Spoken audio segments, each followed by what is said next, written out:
வாழ்க வளமுடன். பேராசி ஆனந்தி அன்பழகன், திருவண்ணாமலை. இன்னைக்கு சிந்தனையாக என்ன எடுத்துக்கலாம் அப்படின்னா, நாலொரு நற்சிந்தனையிலேருந்து சுவாமிஜியோட கருத்து தான். மதங்களும் விஞ்ஞானமும். மதம் என்ன பண்ணுது, விஞ்ஞானம் என்ன பண்ணுது. அதாவது மதங்கள் பார்த்தீங்க அப்படின்னா அறிஞர்களோட கருத்து தான், சாரம் தான். ஒருத்தர் தான் பெற்ற அனுபவம் தனக்கு உதவும் பொழுது, தனக்கோ மற்றவங்களுக்கோ துன்பம் இல்லாத நிலையில் எல்லாருக்கும் நல்லது விளைவிக்கும் பொழுது அப்போ என்ன, அதுதான் தொகுத்து அந்த மத ஸ்தாபராக ஆகிறாங்க. அப்போ அவங்க சொன்ன கருத்துக்கள் சமுதாயத்துக்கு போய் சேரும்.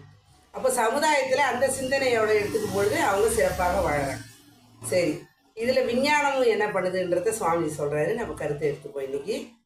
அதாவது கடவுளை பற்றி இதுவரை எல்லாரும் மதங்களும் என்ன சொல்கிறாங்க அப்படின்னா, எங்கும் நீக்கமர நிறைந்திருக்கிறவங்க அப்படின்னு தான் சொல்கிறாங்க இல்லையா. எல்லாற்றுக்குள்ளேயும் ஊடுருவி அணுக்குள்ளும் இயக்க சக்தியாக இருப்பவன் அவன்தான் எல்லாம் அறிந்தவன், எல்லாம் வல்லவன் அப்படின்னு சொல்லக்கூடிய இறையாற்றல். அந்த இறையாற்றல் தான் இருந்து இயங்கி கொண்டு வருகிறது.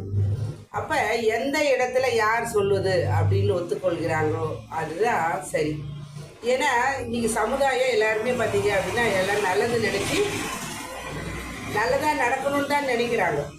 அப்போ ஒரு வழிகாட்டுதல் வருது பாருங்க, அந்த குருவாக ஒருத்தர் வராது பாருங்க, அவர் தான் மதங்களை தோற்றுவிக்கிறார். அப்போ அவங்க சொல்லக்கூடிய கருத்துக்கள் தனக்கும் நல்லா இருக்கணும், மற்றவங்களுக்கும் துன்பம் இல்லாத இருக்கும். சுவாமிஜி அழகாக சொல்லுவார் பாருங்க, ஒழுக்கத்துக்கு தனக்கோ பிறர்க்கோ தற்காலத்திலும் உடலுக்கோ அறிவுக்கோ ஊறு விளைவிக்காத செயல் அப்படின்னு பாருங்க, அதுதான் உண்மை. அப்போ அந்த செயல் எல்லாரும் அந்தந்த நேரத்துக்கு ஏற்ற மாதிரி பயன்படுத்தும் பொழுது அவர்களுக்கு துன்பம் இல்லை, மற்றவங்களுக்கும் துன்பம் இல்லை. அப்போ யார் எந்த இடத்துல சொல்கிறாங்களோ அதை அவங்க ஏற்றுக்கக்கூடிய தன்மையாக வருது. அப்போ இந்த காலத்தில் விஞ்ஞானம் வளர்ந்து விட்டது.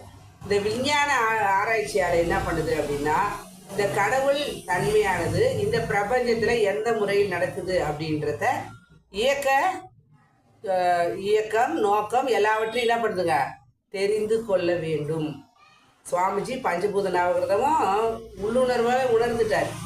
சித்தர்கள் மகான்கள் எல்லாமே பார்த்தீங்கன்னா உள்ளுணர்வாக உணர்ந்தவங்க தான். சிதம்பரம் கோயிலாகட்டும் எல்லாமே பார்த்தீங்கன்னா எந்த இன்ஜினியரோ டாக்டரோ கட்டல, எல்லாரும் அந்த இறை உணர்வு தன்மை வரும்பொழுது அவங்க சொல்லக்கூடிய வார்த்தைகள் அங்கே ஒரு சிறப்பாக அமைகிறது.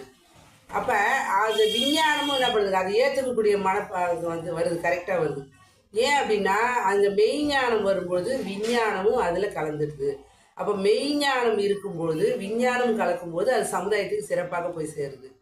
அப்போ அது தெரியாமல் என்ன பண்ணுறாங்க, அப்படியே பழைய காலத்தில் கருத்தை வச்சுக்கிட்டு அதான் சொல்ல, 3 தேங்காய் உடைச்சேன், எங்கள் மாமியார் இப்படி செஞ்சாங்க, எங்கள் வீட்டுக்கு எங்கள் மூதாதையர் இப்படி செஞ்சாங்கன்னு செஞ்சுட்டு வந்தாங்க. அந்த காலகட்டத்துக்கு அவங்க செய்தார்கள். அப்போ இந்த காலகட்டத்துக்கு நம்ம அதுவே செய்யணுமா அப்படின்னா செய்யலாம், வேணும்னா செய்யலாம். சுவாமிஜி அதான் சொல்லுவார் அழகாக, தேங்காய் வேணும்னு கேட்குறாங்களா, கொடுத்துருங்க, வாங்கி கொடுத்துருங்கன்னு. ஏன் அப்படின்னா அவங்க என்ன பண்ணுவாங்க, தேங்காய் உடச்சி நீங்கள் உங்களுக்கு தான் அது குருமாவோ சட்னியாவோ வந்துடும் அப்படின்னு. அப்போ அந்த விதத்தில் அந்த காலத்தில் செஞ்சாங்க அப்படின்னா இப்பயும் நம்ம செய்கிறோம் அப்படின்னா ஏற்றக்கூடிய மனப்பக்குவம் அந்த விஞ்ஞானபூர்வமான விளக்கத்தோடு வரும்போது நாங்கள் ஏற்றுப்போம். அப்போ சுவாமிஜி உள்ளுணர்வாக பஞ்சபூத நவகத்தை உணர்ந்தாலும் இது சமுதாயத்துக்கு கரெக்டாக கொடுக்கணும்னு நாசா விண்வெளி கழகத்துக்கு போகும்போது அவர் என்ன பண்ணாருங்க, அங்கே போயிட்டு உள்ளே நுழைஞ்சு அது வழியாக பார்க்கும்போது தான் அந்த தொலைக்காட்சிக்கு தொலைநோக்கு அந்த இதில் தொலைநோக்கு கருவியில் பார்க்கும்பொழுது தான் தெரியுது இவர் என்னென்ன உள்ளே உணர்ந்தாரோ அதுதான் அங்கே பிரபஞ்சத்தில் நடந்துருக்கு. அப்போ இவர் என்ன பண்ணார், நான் உணர்ந்தது கரெக்டாக அப்படின்ற நிலையில தான் நீங்கள் சமுதாயத்துக்கு கொடுக்குறாரு. எதுக்காக சொல்ல வரேன்னா, எல்லாருமே அந்தந்த காலகட்டத்துக்கு ஏற்ற மாதிரி மதவாதிகள் சமுதாயத்துக்கு நலம் நோக்கத்தோடு தான் செய்துட்டு வந்திருக்காங்க. அப்போ அதை தான் அந்தந்த காலத்துக்கு ஏற்ற கட்டாயம் மகான்களின் தோற்றணுவாங்க. அப்போ திருமூலர் 3000 வருஷம் வாழ்ந்தாருறாங்க, திருவள்ளுவர் வாழ்ந்தார். அவர் எழுதின அந்த 1.5 அடியே இன்றைக்கி நம்மளுக்கு எத்தனையோ உணர்த்துது. அப்போ அவங்களாம் உணர்ந்ததை அவங்க எந்த காலேஜில் படித்தாங்கன்னு தெரியல, படித்தாங்கன்றத சுவாமி சொன்ன கருத்து தான், யூனிவர்சிட்டியில் படிக்கல, யூனிவர்ஸ். அப்போ மெய் உணர்வு உணர்ந்தாலும் விஞ்ஞானபூர்வமாக விளக்கத்தோடு தரும்பொழுது எந்த மதமும் சிறப்பாக எடுத்துக்கொள்ளும். ஏன் அப்படின்னா இப்போ இருக்கிறவங்களாம் ரொம்ப அறிவாளிகளாக இருக்கிறாங்க.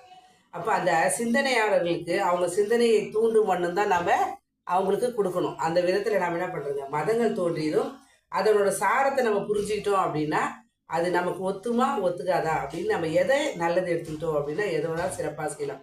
அதான் அழகாக சொல்லுவாங்க, முகமது நபியை இதில் முஸ்லீம் பார்த்தீங்க அப்படின்னா தொழுகை அவங்க ரொம்ப முக்கியத்துவம் கொடுப்பாங்க. அதே மாதிரி பார்த்தீங்கன்னா இந்துக்கள் பார்த்தீங்க அப்படின்னா பூஜைக்கு ரொம்ப முக்கியத்துவம் தருவாங்க. பூஜை, புனஸ்காரம், பாடல் அப்படிலாம். அதே மாதிரி கிறிஸ்துவ மதங்கள் பார்த்தீங்க அப்படின்னா அவங்க சமுதாயத்துக்கு தொண்டு செய்வதன் மூலமாகவும் ஈகையாக தருவாங்க. அந்த விதத்தில் எல்லா மதங்களும் சிறப்பானதாக கொடுத்துருக்கு. அதில் இருக்கக்கூடிய சாரத்தை எடுத்துக்கொண்டு மனிதன் தனக்கு எது ஒத்து வருமோ அதை சிறப்பாக செய்து தானும் வாழ்ந்து சமுதாயத்துக்கு வாழக்கூடியது தான் அந்த மதமும் விஞ்ஞானம் கலந்த இன்னைக்கு மனவளக்கலையாக நமக்கு கொடுத்துருக்காங்க. காலத்தின் கட்டாயம் மகான்கள் தோற்றம் ஏற்ற மாதிரி தத்துவ ஞானியாக சுவாமி தோன்றிருக்காரு. அவர் வழி சென்று நம்ம வாழ்க்கையை எல்லா வகையிலும் அமைதி வெற்றி உயர்வு பெறுவோம் என்று சொல்லி அற்புதமான வாய்ப்பு அளித்த இறைநிலைக்கும் குருவருக்கு இதுகாலம் செய்யும் எடுத்த அனைத்து நல்ல உள்ளங்களுக்கு நன்றி. மீண்டும் சந்திப்போம், சிந்திப்போம். வாழ்க வளமுடன்.